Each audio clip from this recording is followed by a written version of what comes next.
ಜಮ್ಮು ಕಾಶ್ಮೀರದಲ್ಲಿ ಉಡುಪಿಯ 20 ಪ್ರವಾಸಿಗರು ಸೇಫ್ ಆಗಿದ್ದಾರೆ. ಬ್ರಹ್ಮಾವರ ಕುಂದಾಪುರ ಭಾಗದಿಂದ ಪ್ರವಾಸಿಗರು ಹೋಗಿದ್ರು. ಎಲ್ಲರೂ ಕೂಡ ಈಗ ಸೇಫ್ ಆಗಿದ್ದಾರೆ. ಯಾಕಂದ್ರೆ ಈಗ ಸಚಿವ ಸಂತೋಷ್ ಲಾಡ್ ಕೂಡ ಅಲ್ಲೇ ಬೀಡು ಬಿಟ್ಟಿದ್ದಾರೆ. ನಮ್ಮವ್ರನ್ನ ಕರೆತರುವಂತಹ ಪ್ರಯತ್ನ ನಿರಂತರವಾಗಿ ನಡೀತಾ ಇದೆ. ಕುಂದಾಪುರ ಬ್ರಹ್ಮಾವರ ಭಾಗದಿಂದ ಕೂಡ ಪ್ರವಾಸಿಗರು ಹೋಗಿದ್ರು ಕಾಶ್ಮೀರದ ಸವಿಯನ್ನು ಸವಿಲಿಕ್ಕೆ. ಆದರೆ ಈ ಘಟನೆಯಿಂದಾಗಿ ಅವರಲ್ಲೇ ಲಾಕ್ ಆಗಿಬಿಟ್ರು, ಬೆಚ್ಚಿ ಬಿದ್ದಿದ್ರು. ಇಂದು ಪಹಲ್ಗಾಮ್ಗೆ ನೋಡಿ, ಪಹಲ್ಗಾಮ್ಗೆ ಹೋಗಬೇಕಾಗಿತ್ತು. ಜಮ್ಮು ಕಾಶ್ಮೀರ ಇದ್ದರು ಅವರು, ಶ್ರೀನಗರದಿಂದ ಒಂದು 90 ಕಿಲೋಮೀಟ್ರು ಅಲ್ಲಿ ಹೋಗಬೇಕಾಗಿತ್ತು.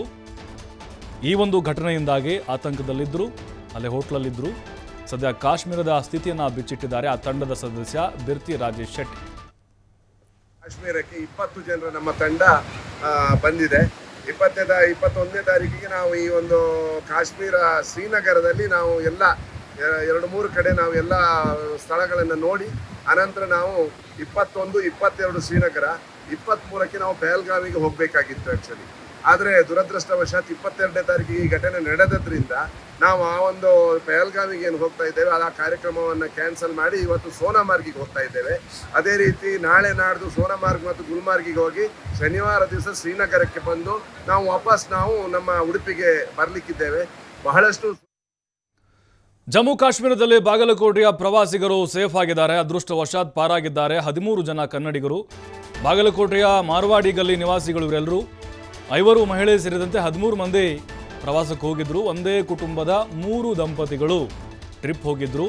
ನೋಡಿ, ಈಗ ನಮ್ಮ ಕನ್ನಡಿಗರು ಬಹುತೇಕವಾಗಿ ಎಲ್ಲರೂ ಸೇಫ್ ಆಗ್ತಾ ಇದ್ದಾರೆ ಅನ್ನುವಂತಹ ಒಂದು ಸುದ್ದಿ ಬರ್ತಾ ಇದೆ, ನೋಡ್ತಾ ಇದ್ದೀವಿ. ಬಾಗಲಕೋಟೆಯ ಕುಟುಂಬ ಇದು, ಎಲ್ಲರೂ ಸೇಫ್ ಆಗಿದ್ದಾರೆ. ಜಮ್ಮು ಕಾಶ್ಮೀರದ ಪಹಲ್ಗಾಂವದಲ್ಲಿ ಉಗ್ರರ ದಾಳಿಯನ್ನ ಖಂಡಿಸಿ ಇಡೀ ವಿಶ್ವವೇ ತಲೆ ತಗ್ಗಿಸುವಂತ ಕ್ರೌರ್ಯ ಮೆರೆದಿರುವಂತದ್ದು. ಸದ್ಯ ಸಾಕಷ್ಟು ಸಾವು ನೋವುಗಳು ಕೂಡ ಆಗಿರುವಂತದ್ದು. ಸದ್ಯ ಈಗಾಗಲೇ ವಿಶ್ವಾದ್ಯಂತ ಸಾಕಷ್ಟು ಖಂಡನೆ ಕೂಡ ವ್ಯಕ್ತವಾಗ್ತಿರುವ ಹಿನ್ನೆಲೆಯಲ್ಲಿ ಬಾಗಲಕೋಟೆ ಜಿಲ್ಲೆಯ ಮೂಲದ 4 ದಂಪತಿಗಳು ಕೂಡ ಸೇರಿದಂತೆ ಪ್ರವಾಸಿಗೆ ಹೋಗಿರುವಂತಹ ಸಂದರ್ಭದಲ್ಲಿ ಹೋಗಿರುವಂತದ್ದು ಸದ್ಯ ಸೇಫ್ ಆಗಿದೆ ಅಂತಕ್ಕಂಥ ಮಾಹಿತಿಯನ್ನ ಕೂಡ ಕಲೆ ಹಾಕಿರುವಂತದ್ದು. ಸದ್ಯ ಆನಂದ್ ಕಾಸಟ್ ಅವರು ನಮ್ ಜೊತೆಗಿದ್ದಾರೆ. ಅವರ ಸಹೋದರಾಗಿರ್ತಕ್ಕಂಥ ಸರ್, ಎಷ್ಟು ಕುಟುಂಬಗಳು ಹೋಗಿದ್ದು? ಈಗಾಗಲೇ ಅಲ್ಲಿ ಸಾಕಷ್ಟು ಸಾವು ನೋವುಗಳಾಗಿದೆ. ಅದರಲ್ಲಿಯೂ ಕರ್ನಾಟಕದ ಮೂಲದ 2 ಕೂಡ ಹತ್ಯೆ ಆಗಿರುವಂತದ್ದು. ಅದರಲ್ಲಿ ಹಿಂದೂ ಅನ್ನುವಂತ ಮಾತಿಗೆ ಗುಂಡಿಟ್ಟು ಕೊಲ್ಲುವಂತ ಕೆಲಸ ಆಗಿದೆ. ಏನ್ ಅನಿಸ್ತಾ ಇದೆ ಸರ್ ಸದ್ಯದಲ್ಲಿ ನಿಮ್ಮ ಸಹೋದರ ಹೇಗಿದ್ದಾರೆ ಸರ್? ತಾರೀಖ್ 19ಕ್ಕೆ ನಮ್ಮ ತಮ್ಮರಾದ ಗಿರೀಶ್ ಕಾಸಟ್ ಮತ್ತು ಅವರು ಫ್ರೆಂಡ್ಸ್ ಜೊತೆಗೆ ಟೋಟಲ್ 8 ಜನ ದೊಡ್ಡವರು ಮತ್ತು 5 ಜನ ಮಕ್ಕಳು, 13 ಜನ ಇಲ್ಲಿಂದ ಹೋಗಿದ್ರು. ಇಲ್ಲಿಂದ ಡೆಲ್ಲಿಗೆ ಹೋದ್ರು. ಡೆಲ್ಲಿಯಿಂದ ಮೊದಲ ವೈಷ್ಣೋದೇವಿ ದರ್ಶನ ಮಾಡಿ ನಿನ್ನೆ ಬೆಳಗ್ಗೆ ಕಟ್ರಾಯಿಂದ ಅವರು ಪ್ರಯಾಣ ಸ್ಟಾರ್ಟ್ ಮಾಡಿದ್ರು. ಪಹಲ್ಗಾಮ್ ಹೋಗ್ಬೇಕಾದ್ರೆ ಪಹಲ್ಗಾಮ್ ಮಧ್ಯದಲ್ಲಿ ದಾರಿದಲ್ಲಿ ಒಂದು ಲ್ಯಾಂಡ್ ಸ್ಲೈಡ್ ಆಯ್ತು. 80-70 ಕಿಲೋಮೀಟರ್ ಮೊದಲೇ ಲ್ಯಾಂಡ್ ಸ್ಲೈಡ್ ಆದ ತಕ್ಷಣ ಅಲ್ಲಿ ಲೋಕಲ್ ಗಾಡಿ ಇತ್ತು. ಲೋಕಲ್ ಡ್ರೈವರ್ ಹೇಳಿದೆ, ಇಲ್ಲ ಸರ್ ಲ್ಯಾಂಡ್ ಸ್ಲೈಡ್ ಆಗಿದೆ, ಇದು ಸಾಯಂಕಾಲವರೆಗೆ ಕ್ಲಿಯರ್ ಆಗಲ್ಲ, ನಾವು ಇನ್ನೊಂದು ರೂಟ್ ಇದೆ, ಆ ರೂಟ್ಲಿಂದ ಹೋಗೋಣ, ಒಳಗಡೆಯಿಂದ ಒಂದು 2-3 ತಾಸು ಹೆಚ್ಚಿಗೆ ಆಗುತ್ತೆ ಅಂತ. ಸರ್, ರೂಟ್ ವ್ಯತ್ಯಾಸ ಎಷ್ಟು ಡಿಸ್ಟೆನ್ಸ್ ಅಲ್ಲಿ ಸರ್ ಒಂದು 70-80 ಕಿಲೋಮೀಟರ್ ಲಾಂಗ್ ಆಗುತ್ತೆ. ಅದ್ರಲ್ಲಿ 70-80 ಕಿಲೋಮೀಟರ್ ಅಂದ್ರೆ ಒಂದು 2 ತಾಸು ಆಗುತ್ತೆ. ಅಲ್ಲೆಲ್ಲ ಹಿಲ್ ಸ್ಟೇಷನ್ ಇದೆ. 70-80 ಕಿಲೋಮೀಟರ್ ಅಂದ್ರೆ ಒಂದು 2-2.5 ತಾಸು ಆಗುತ್ತೆ ಅಂತ ಡ್ರೈವರ್ ಹೇಳಿದ್ರು. ಆಯ್ತು, ಪರವಾಗಿಲ್ಲ, ಸಾಯಂಕಾಲವರೆಗೆ ಪಹಲ್ಗಾಮ್ ಮುಟ್ಟುನ್ ಅಂತ ಅವ್ರು ಹೋದ್ರು. ಹೋಗುವಾಗ ಮಧ್ಯ ದಾರಿಯಲ್ಲಿ ಅವರಿಗೆ ಗುರುತಾಯ್ತು. ಸ್ಟಾಪ್ ಮಾಡಿದ್ರು. ಅವರಿಗೆ ಎಲ್ಲ ಗಾಡಿಗಳು ಅಲ್ಲೆಲ್ಲ ಪ್ರವಾಸಿಗಳಿಗೆ ಅಲ್ಲೇ ನಿಲ್ಲಿಸ್ಬಿಟ್ರು. ಮಿಲಿಟರಿದವ್ರು ಹೇಳಿಲ್ಲ, ಸರ್ ಅಲ್ಲಿ ಪಹಲ್ಗಾಮ್ನಲ್ಲಿ ಫೈರಿಂಗ್ ಆಗಿದೆ, ತುಂಬಾ ಜನಕ್ಕೆ ಘಾವಾಗಿದೆ, ಸತ್ತಿದ್ದಾರೆ ಮಂದಿ, ಇದೆಲ್ಲ ಹೇಳಿದ್ರು. ಹೇಳಿದ ತಕ್ಷಣ ಅವ್ರಿಗೆ ಅಲ್ಲಿಂದ ರಿಟರ್ನ್ ಹೋಗ್ಬೇಕಂತ ಹೇಳಿದ್ರು.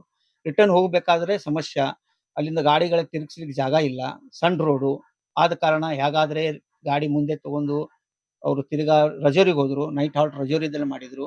ಬೆಳಗ್ಗೆ ರಜೋರಿಯಿಂದ 10 ಗಂಟೆಗೆ ಬಿಟ್ಟು ಈಗ 1 ತಾಸು 2 ತಾಸಿನಲ್ಲಿ ಅವರು ಜಮ್ಮುಗೆ ಮುಟ್ತಾ ಇದ್ದಾರೆ.